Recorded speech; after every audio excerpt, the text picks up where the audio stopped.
All right, hello everyone. Today we are at the Legend of Siam.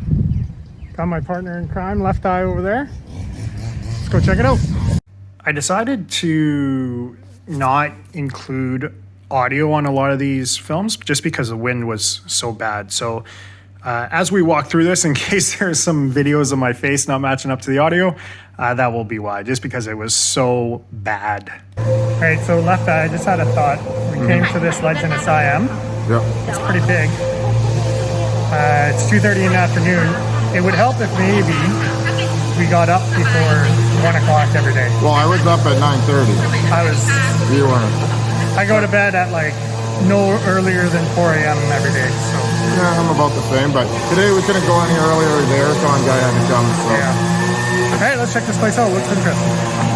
You know, it's kind of sad coming to all these tourist attractions. A lot of them just being straight up shut down. I mean, check this out. All these gates just ready for queuing. There is absolutely zero need because there's probably a total of 3 people. Anyways, this place looks kind of cool. There's elephants everywhere in Thailand, in case you haven't realized that. There we go. Got some focus in on that. Let's check this out. So the first thing that I immediately notice as we're getting ready to tour Legend of Siam is that all these shops are closed. So there's tons of souvenir shops as soon as you walk out the doors, and there's absolutely nothing in them. It's a really surreal experience being to a tourist attraction, and there's literally no other people there with the exception of staff. It's pretty wild. So when you're visiting the Legend of Siam, you need, oh, thank you, traditional Siam dress wear. I thought it would be a good idea to dress up like that, but apparently they don't have fat sizes. But I think that would even actually be more funny. Just tight little traditional costumes for 2 fat Canadians.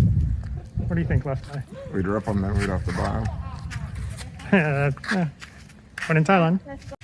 So what we did is we jumped in a golf cart because we were too lazy. And we started driving around, and we immediately got lost and had no idea where we're going. And I'm going to blame that on Left Eye. We're going, so we're just driving around in circles here. I don't know. But we're winning. We're winning the race. We're in a NASCAR. So the next minute or so is literally just us circling the elephant. We decided to have a little bit of fun with this. Since we don't know where we're going, why not just drive around this beautiful 3-headed elephant? I mean, it's very rare that you get to see elephants either in real life or sculptures of elephants here in Thailand. So, when you see one, you got to make the best use of your time. And obviously the best use of our time here was to circle this elephant 3 or 4 times. So this is what we're doing here, and we were having a lot of fun with it. And I hope you enjoy this elephant because you're getting full appreciation of how beautiful a Thai three-headed elephant looks like. So we're gonna take a little tour around. When you think we're gonna turn off, so we're gonna turn off to the left. But we're going to make one more tour before we do that. So we decided to, I don't know how many laps this is, but we decided to make one more tour just for the hell of it. Just in case, you miss some of the detail on this or you miss those beautiful buildings in the background. Now you can see everything that we saw. It was like you were there at the Legend of Siam. So you're welcome for this beautiful tour around the elephants. We just drove around in a circle for a while, so I'm a little dizzy, but we eventually got off the road here. Now, it's all fine and dandy to joke about that, but literally the elephant, turns out, was one of the only real things to see, because as you can see, everything else is basically a ghost town. So we'll walk through this and kind of show you. There's some cool things if it was open, but it was kind of surreal. Looks like a nice little amusement park over here.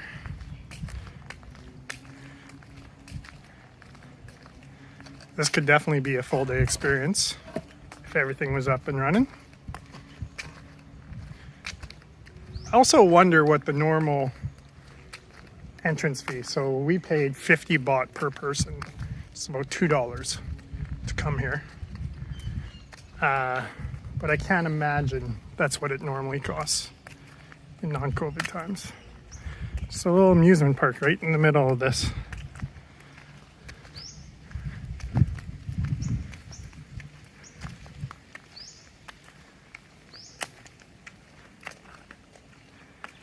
Is that like a haunted house?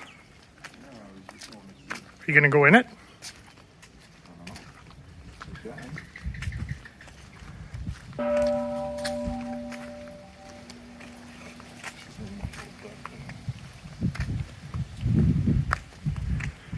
Ban Menak.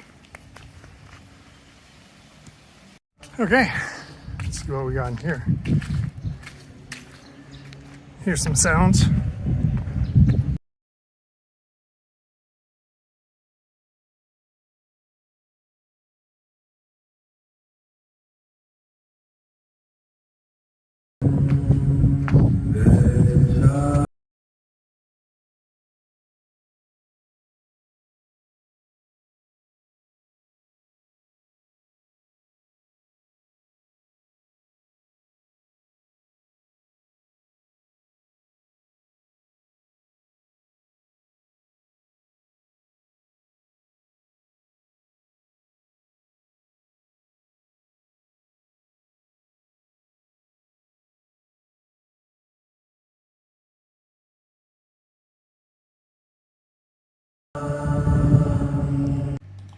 Oh, look, a dog. Hey, doggo.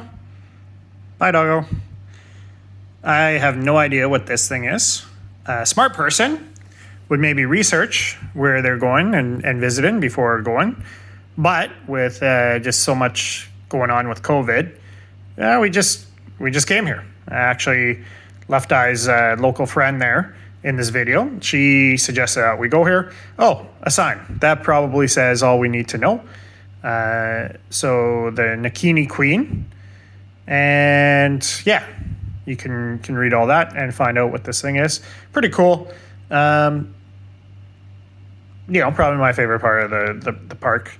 It was so hot, just felt like diving in and swimming with all that water coming out. The whole thing, I actually did read some of the signs, and this is an agriculture plot. So this is a representation of like Thai agriculture and all the different types of crops that they have. So you can see kind of in the background there a bunch, and just walking around this area, this is what it's meant to represent, is Thai agriculture. And just in case you're wondering where that dog came from, they literally come from everywhere. There's stray dogs all over the place in Thailand. You go push her. Oh no! Spilled my water. I want to go swinging. There's one over there.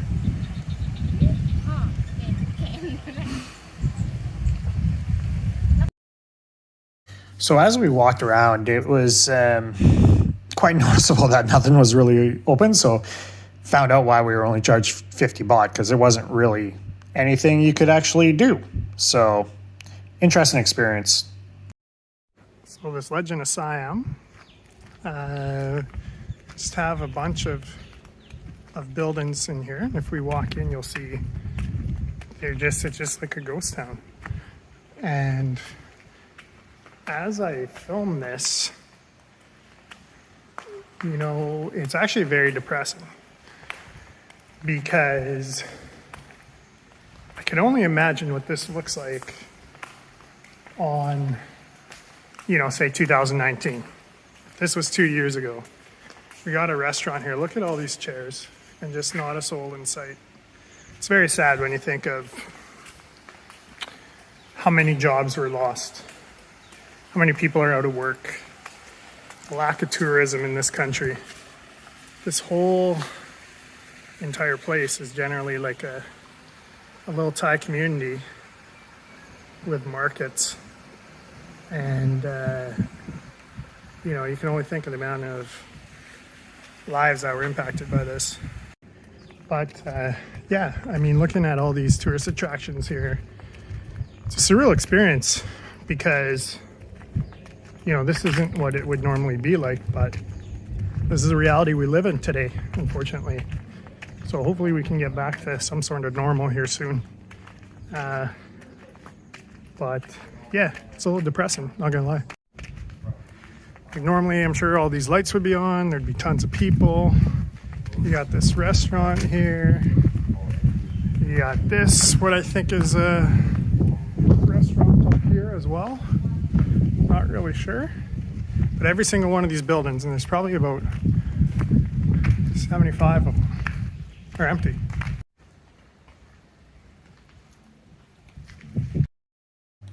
You know, I'm not even gonna lie. At this point, I almost felt like crying. And I think it's just everything that's happened with this pandemic and how it's impacted everyone in so many different ways. You know, forget about the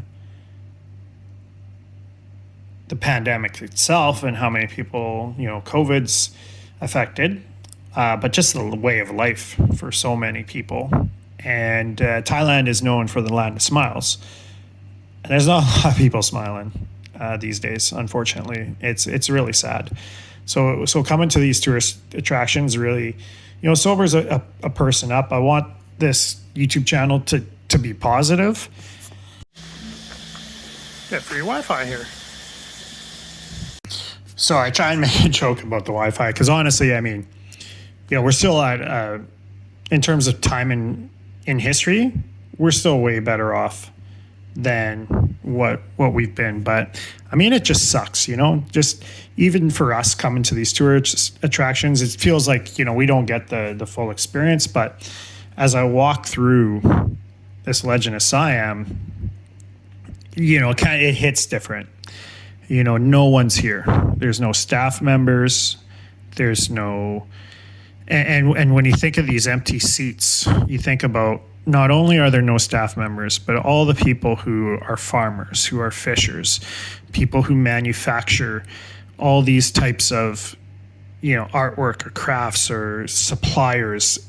It's such a ripple effect that the lack of tourism must have in this country. And so it quickly passes about how it sucks for me not being able to see these tourist attractions. It's honestly a little heartbreaking. It's really heartbreaking, actually, to just see. Honestly, it looks like just a complete like way of life is kind of destroyed here. And I'm sorry for kind of going off on this tangent, but I think it's important to show these things because, you know, coming to Thailand, I had, you know, a vision of what I wanted it to be and all these things I wanted to do and experience. And I guess at that point, you know, you want to experience the good, the bad, and the ugly. And I think it puts things in perspective, just, you know, this vast emptiness. So, you know, I hope you enjoyed this video in some capacity. You know, if you like this type of content, let me know. Comment down below. And don't forget to like and subscribe.